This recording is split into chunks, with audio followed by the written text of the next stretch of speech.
guys, Time Itself here. Black Ops 2 speculation? Sure, I'll hop on that bandwagon, mostly because I think I can say some interesting things, provide some, maybe a different perspective. I had my fair share of issues with Black Ops. I'll give it credit for doing some things well, but when they go to make number 2, there is one big thing, and that's why I've picked this particular gameplay for you, that I want them to keep in mind, and that they really should look at Modern Warfare 3, how they've managed to do it. And that is, Modern Warfare 3 is mostly a gun-based game. It's not to say that you can't run around with the assault kill streaks and rack up half your kills that way. It's just not the optimal way to play for good players. Oh, that was some bad aim, wasn't it? Now, I'm going to leave that up completely to Treyarch, how they managed to make it a gun-based game, but they can look to Infinity Ward for some ideas, and I see no issue with Treyarch borrowing from Infinity Ward or the other way around. Take the best you can find and go with it. One thing Black Ops fans are probably going to be looking forward to, the rumor is that Kill Confirmed is going to be in Black Ops 2. I really don't like Kill Confirmed in Modern Warfare 3. I think it really messes with the spawn system among other things, but with Treyarch's spawn system, who knows, it might work out fairly well. One thing I would hope they would include, at least in private matches, would be the option to set which gives you points towards the game and what gives you points towards your point streaks, whether it's picking up the dog tags or getting kills.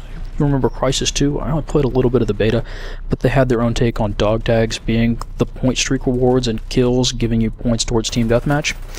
It was a disincentive to camp. It didn't mean that camping was an impossible strategy. It just means you wouldn't get your point streak rewards. Again, another game, take what you can find from other games, put it together into your own game, and make it work well. Having a good game is really what we're all about here.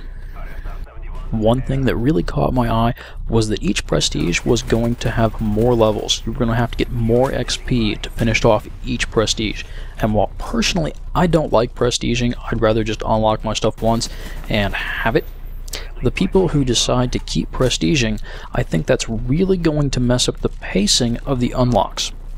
Go back to World at War. They did a terrible job pacing all the guns, and so you'd get to level, what was it, like 50, 40, in the 40s or 50s, on the way to 65, which was max in World at War, and you would not have any gun challenges to work on to speak of. Okay, maybe you had like a bolt action or two left, but your options came down to, would you look to work with this bolt action rifle or this one? Because you'd already finished the submachine guns, the light machine guns, and oh god, if you could bear to use the shotguns. Partly the weapon balance in World at War, MP40 anyone, wasn't that great, and that was one of the issues among there.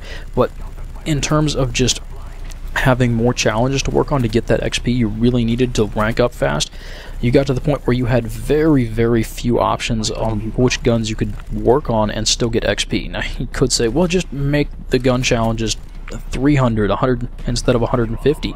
And yeah, but at the same time, they make you wait so long into the prestige that when you finally get those guns at the end, you're left with this, well, I wish I'd had this sooner when I was looking for different guns to try out.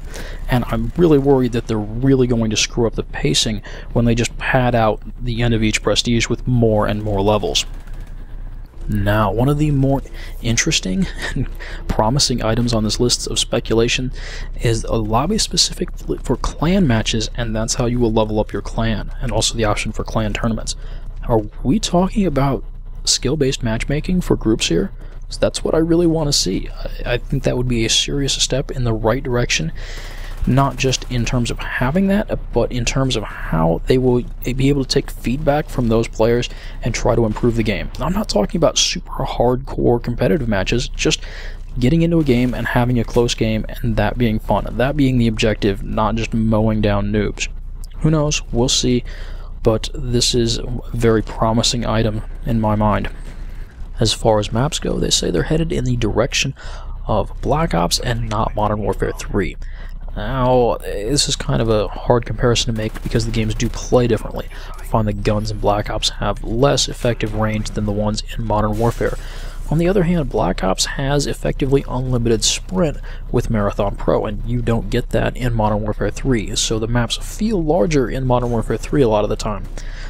But the real defining thing for me, at least, in Modern Warfare 3 is all those tall buildings that make it hard to shoot down them.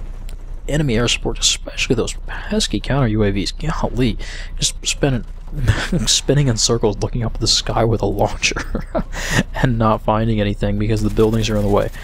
It does mean that the assault kill streaks are less effective, and that is one of the things that makes it more of a gun-on-gun game, is the map design. Just making the assault kill streaks less effective. So we'll have to see how things play out in Black Ops. The one thing I really hope is that they put in these safe spawn areas. You see on the area to my right is an initial spawn, and it's not the greatest safe spawn area if they get pushed off around the map, so it doesn't get used a whole lot, but it is there.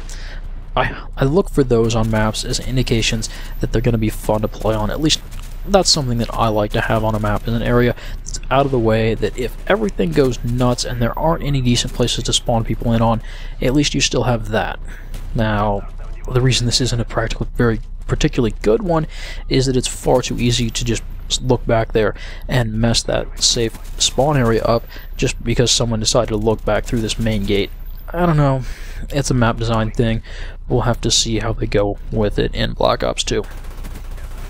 But one thing that I don't understand how they didn't manage to put speculation on this is the Dolphin Dive returning? I didn't drop shot before Modern Warfare 3 very frequently, but I find it just absolutely hilarious to see someone go dolphin diving through some crazy situation. So, as a characteristic thing, I kind of hope it's returning for Black Ops 2. But as I started out this commentary saying, and I saw the gameplay 34-1, and yeah, that looks great, 7 minutes, awesome. Most of it's from kill streaks, and that is that Black Ops 2 needs to be more about gun-on-gun gameplay and less about the kill streaks. It's just one of the things that I really did not enjoy about the original Black Ops. Anyway, let's wrap things up. Info links are in the description. I want to thank you for watching, and I'll see you later, guys.